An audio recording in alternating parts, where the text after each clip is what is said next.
Hello, you wonderful people. It's British English teacher Roy here.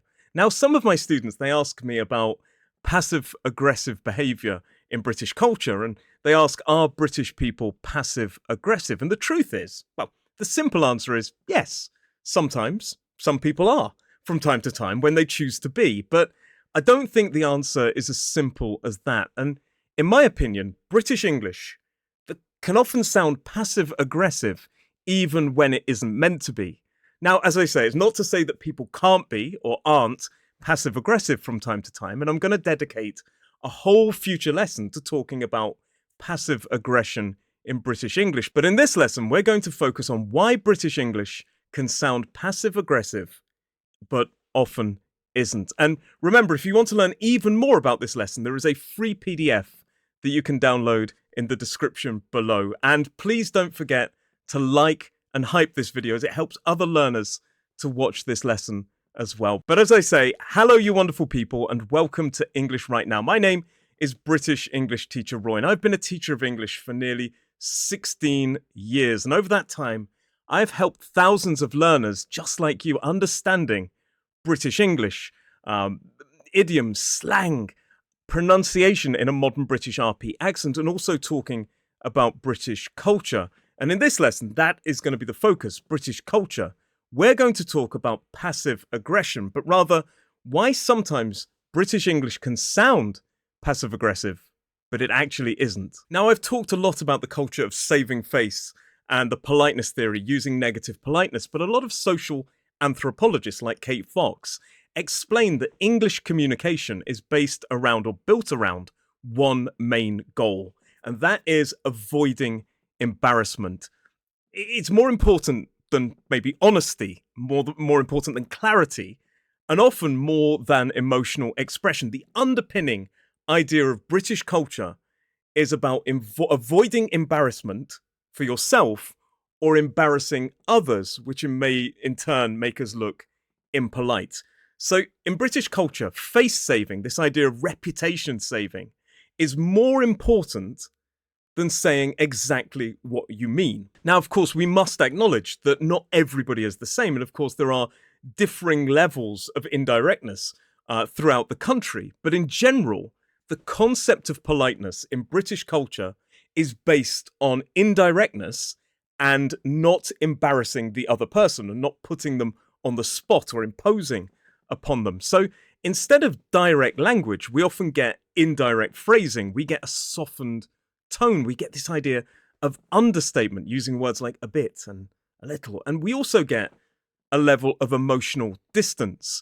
Now, to outsiders, to some people from other cultures, this idea of indirect phrasing, not saying exactly what we mean, like sort of beating around the bush somewhat, this idea of a kind of softened, less sort of confrontational tone, this idea of playing things down. Well, it wasn't the worst. Yeah, well, it was, it was all right.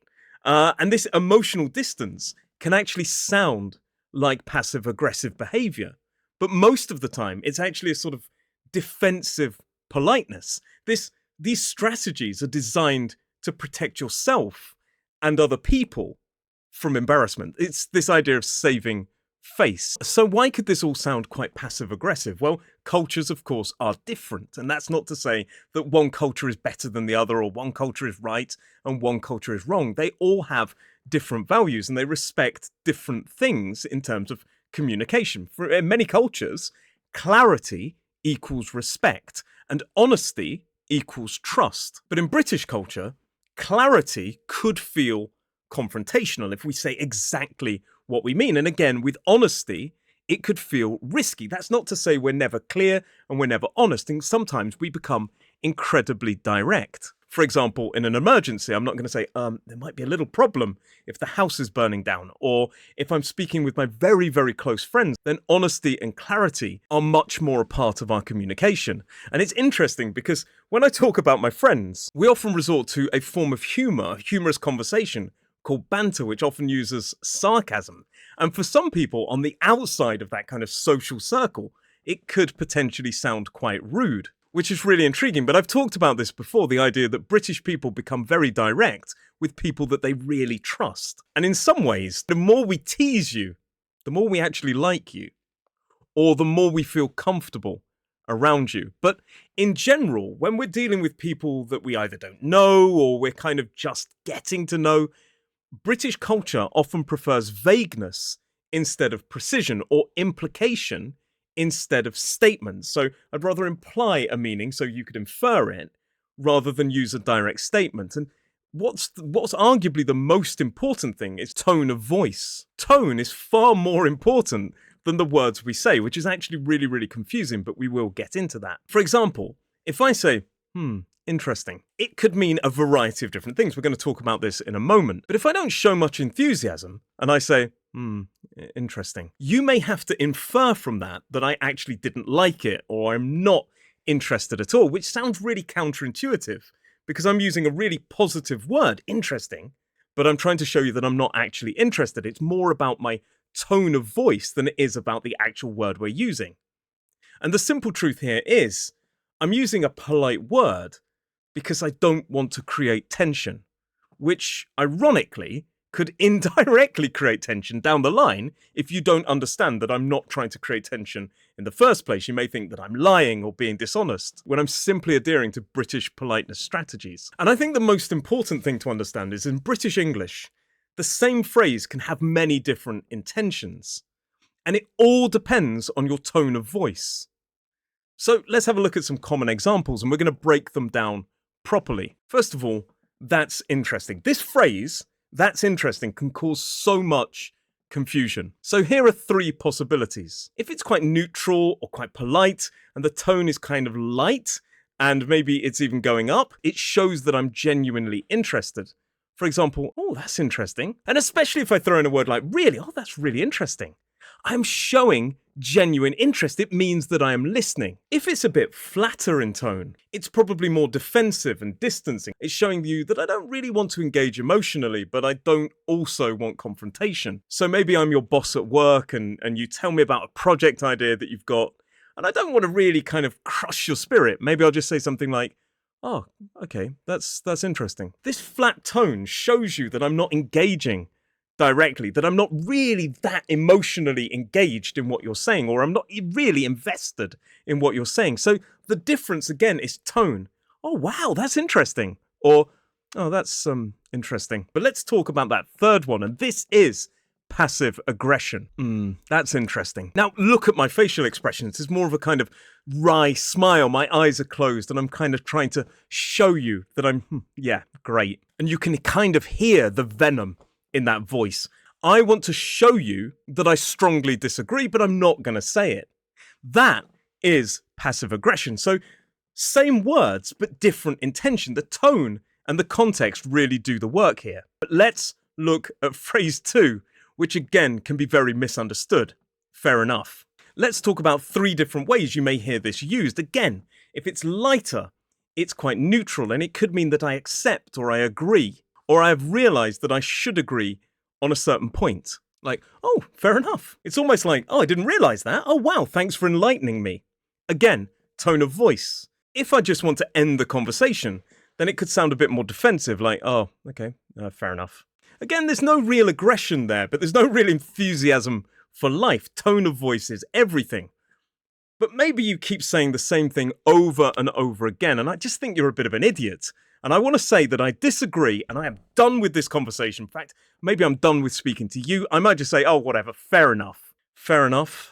Again, the tone of voice is different. There's a kind of resignation, there's a hostility, there's a kind of clipped nature to the sound. We go from, oh, fair enough, to fair enough, to, oh, fair enough. The neutral and defensive use of fair enough are about closing the interaction politely and not attacking.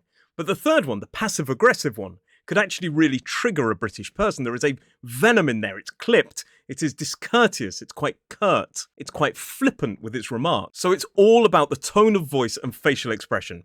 Fair enough. I'll bear that in mind. This phrase sounds quite cooperative, but learners often feel that something is off. And yes, it can be. Again, it's about tone of voice. If it's quite polite, it's quite upbeat.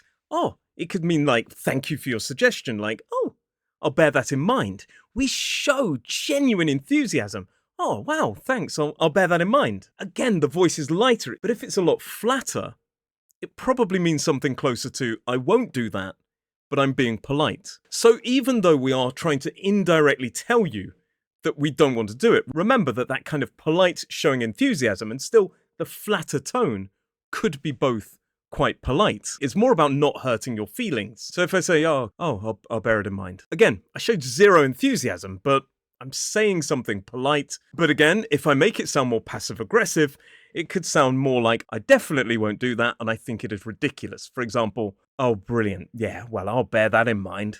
Again, for the first two especially, it's about avoiding confrontation, not expressing feelings. And even the passive aggressive forms use that polite language. But again, it's all about the tone of voice. Now, this word is one of my favourite words in British English because it has so many meanings. This single word is absolutely brilliant. We don't seem to do anything or start anything without saying right. We say right when we start to leave, right when we're about to do something, right when we're about to say something. It's like a declaration.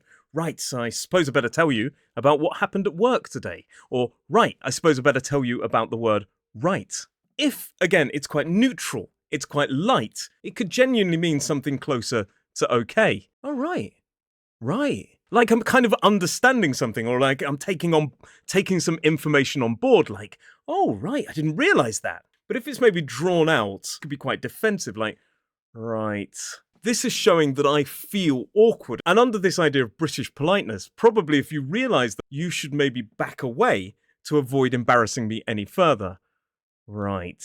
But if it's quite clipped and quite short, it could sound far more passive aggressive. Right. It almost sounds like I'm about to say whatever. In fact, in future, I'm planning to do a whole lesson based on some passive aggressive expressions. Classic passive aggressive expressions. I think one key takeaway is that in British culture, indirectness is not automatically hostile. It's not automatically hostility.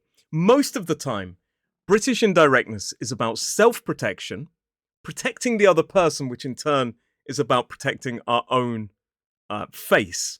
It's about discomfort management or even emotional containment. It is not aggression or passive aggression. But I suppose a question that you really want to know is, why do British people use this system? Well, some social anthropologists like Kate Fox describe British people as quite deeply socially anxious, even if they don't appear that way. There's a strong fear of being too intense, of imposing, of embarrassing others, or being embarrassed. So this language becomes this kind of social cushion. In fact, it becomes a barrier. The more we trust you, the more we know you, the more small talk we've engaged in, the more meaningless talk that some people call it, that we've engaged in, the more we realize we can open up.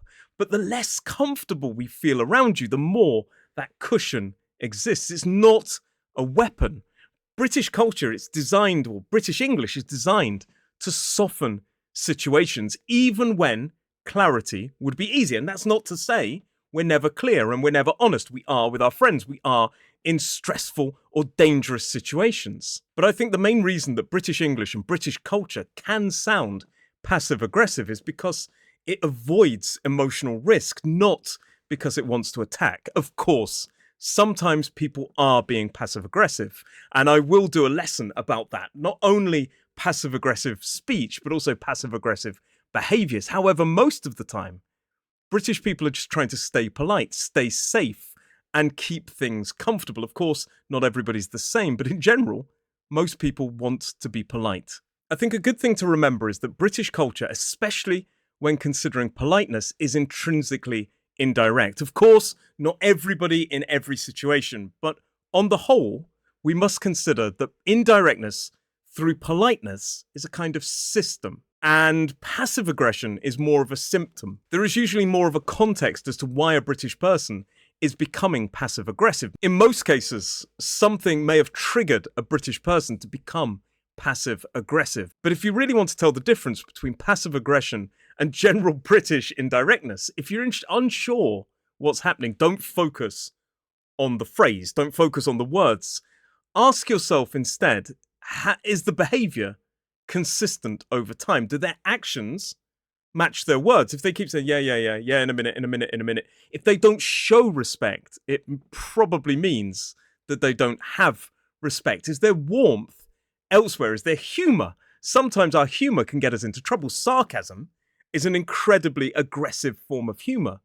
And between friends, it can sound quite violent. And if we crack it out too early and you're not ready for it, then it could actually sound more hostile than we intend to be. We are genuinely showing friendship, which sounds quite hostile, whereas politeness could actually be the true hostility. Is there reliability? Is there a follow-up? Passive aggression often comes with patterns. They could maybe say something quite polite in a dry tone, but there's no follow-up. Yeah, I'll be with you in a minute. But then they don't give you the time of day. Whereas politeness can just sound vague. And also I do need to say on that subject of follow-up, me saying we must do this again sometime with no intention of actually booking a date is not, again, passive aggression.